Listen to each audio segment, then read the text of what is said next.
Hi guys, today's job we're going to be changing the engine oil on this Mk3 Skoda Fabia. Now this is fitted with a 1 litre T.S.I engine, turbocharged engine, which is used in a few variants, VW variants such as the Golf and the Polo and a few others. Now the reason I'm going to be servicing it myself is it is now out of warranty and save myself a bit of money. So what we're going to do, we're going to give it a full engine oil filter and put a new sump plug washer on there, so I can walk you through the various stages with that. Before we start, we've got the car set up for the ramps. Now you can see with these ramps, the angle of the ramps is quite steep, so we've got these reducers to stop it catching on the lower valance, the spoiler. I think it's a lot safer as well to use the car ramps as opposed to jacks and axle stands, and it gives you more room underneath the car. Now there is a guard, I believe, a plastic guard underneath the car to protect the underneath of the oil filter and the radiator, so to gain access to the oil filter we shall be taking that off, and that is fitted with about 6 torque screws, 3 either side. So anyway, let's get on with the job in hand today.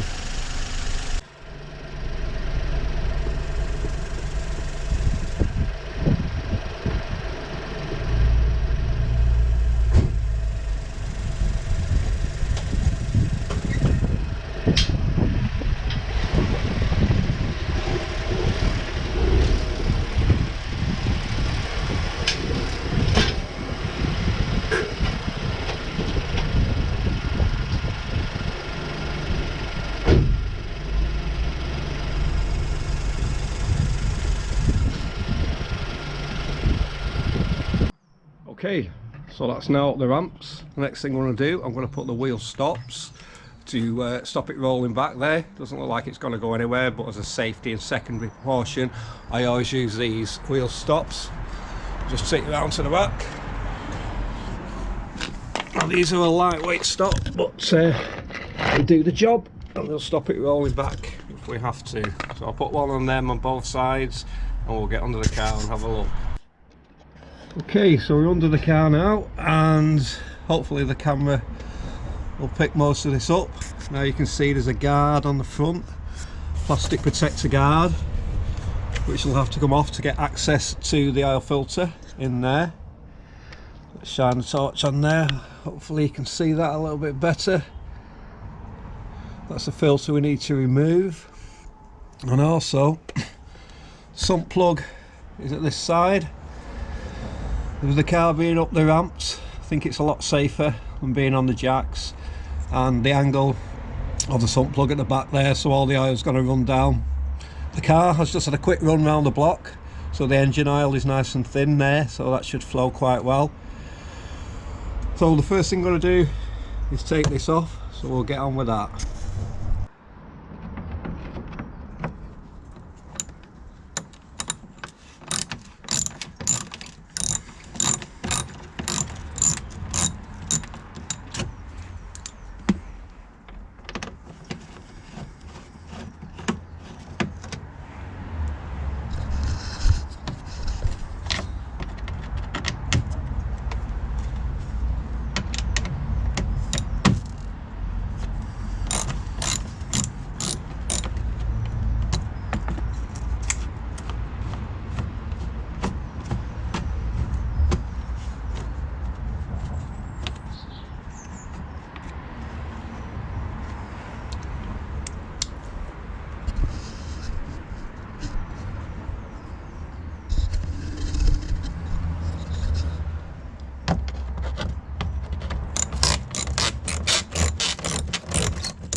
Right, so we've got our drain container set up underneath there, ready to catch the oil when we disconnect the sump plug. But before we do that, we're going to release the oil filler cap on the engine, just so it doesn't create a vacuum and the oil will flow freely.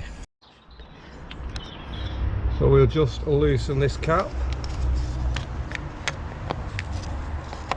Just put it to the side. So we've got an air gap there, and we can drain the engine oil. Okay, now gloves on for this. See so many mechanics doing these sort of jobs, getting engine oil all over the hands. To be honest with you, it's not a good idea at all. With the old engine oil, it's quite acidic. It's going to cause skin problems later on down the line. So for what they cost, these disposable gloves are very handy. Keep your hands clean. Now this is, I'd say, around 90mm. I've got a 90mm socket on here, so we'll just undo that plug. Not very tight at all. Should have been a bit tighter than that really. But let's drain that engine oil. Now just be careful of that plug, that washer there, as you can see. Don't want that to lose that, even though we've got another one. Always handy as a spare if we need anything.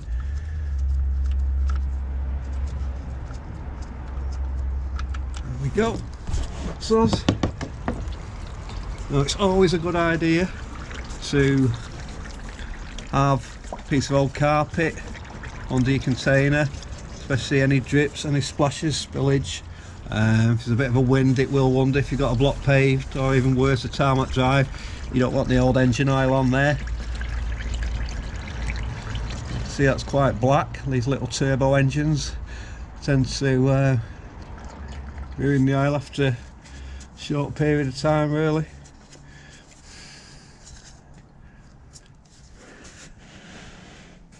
So we just let that drain for a minute or two. Set the container up to catch all that. Now these containers are really handy as well for taking it down to your recycling centre. No mess there really at all. You can see the wind picking up now, that's just starting to move that, so hence why I put the carpet down, as I said earlier. So we'll let that drain for a couple of minutes and we'll get on with the filter. Okay, so let's have a look at the oil filter. Now for the oil filter, I'm going to be using this strap wrench. Oh, we've got plenty of room there to get that in. Let's just grip the filter and just turn that anti-clockwise. There we are. That's it. Let's give us sufficient purchase on that. Again, with the catchment tray underneath, just slacken that slowly. Catch that oil.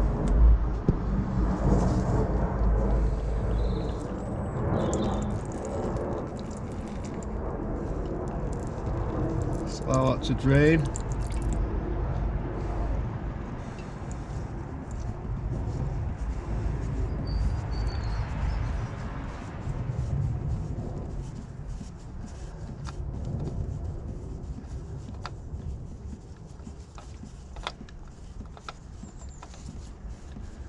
Just be careful with that as you tip it up. Gently does it. I like to drain. Okay, so I'm just going to allow that a minute or two to drain. Cup of tea time. We'll come back to it, put the sump plug back on, put the filter on and fill it with oil. Right guys, so the sump plug's back on. Now we're just going to move to the filter. I'm just going to give that old oil a wipe off there, just around the housing. Genuine VW filter there. And what I always like to do, makes it a little bit easier to get off next time. I know this one's quite easy. Just put a blob of oil around the sealing washer there, just around the outside. Okay, let's get that up, mounted on.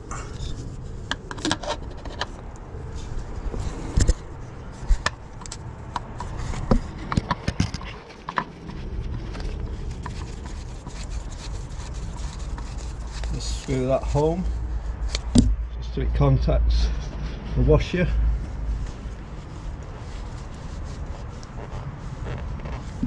And finally,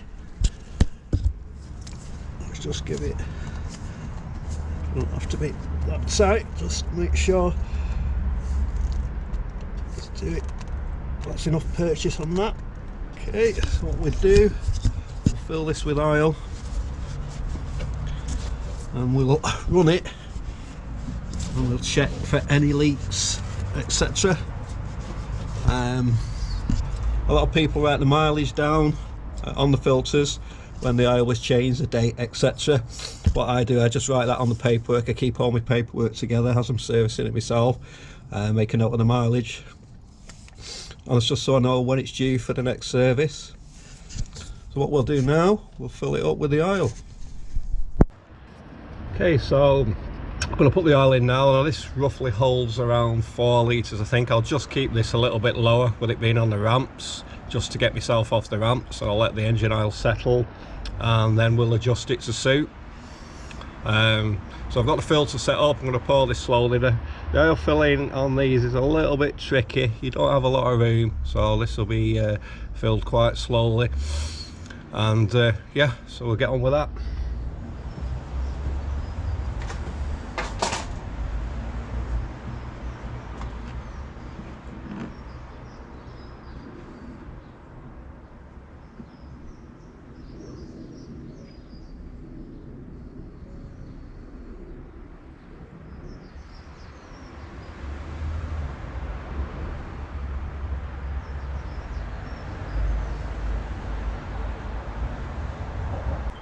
Right, so I've just kept about a litre or so back there just to get it off the ramp, so we'll just let that drain and then we'll check the levels again.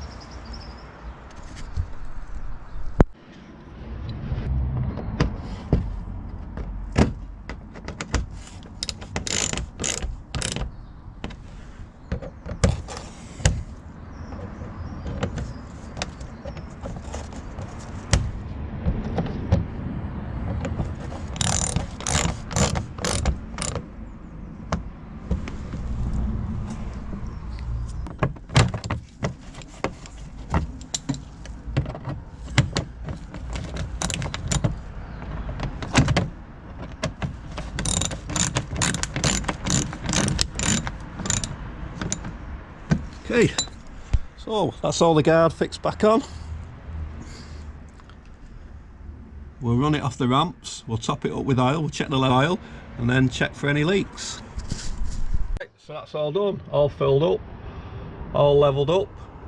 I'll just show you, this is a 5 litre container, how much oil we've got left there. So I would say if you're definitely going to do this, go for a 5 litre container. I say we're in between 4 and 5 litres. You've always got a little bit of oil there if you need any for any top-up purposes. So yeah, simple job, save yourself a few pound there on a servicing cost. The only other thing is, you know, you may have the service light there, the oil inspection service light due, etc. The annual servicing light, which will come on the dash. Now, as regards resetting that, it is quite easy. There's a few YouTube videos on there, a couple of good videos actually out and about, shows you how to do that. What I, like I said earlier, what I always do, I make a note of the mileage, the date I've changed the oil. I keep all the receipts together in an invoice book for when you do sell the car at a later date. You can pass all this history on to the next owner. Yeah, so if you guys have got any questions on this, just drop them in the comments below and I'll try and get back to you and have some good time as always. And like I always say in my videos, thanks for watching, and if you do like this video, please give it a thumbs up and also consider subscribing. It all helps. Cheers guys.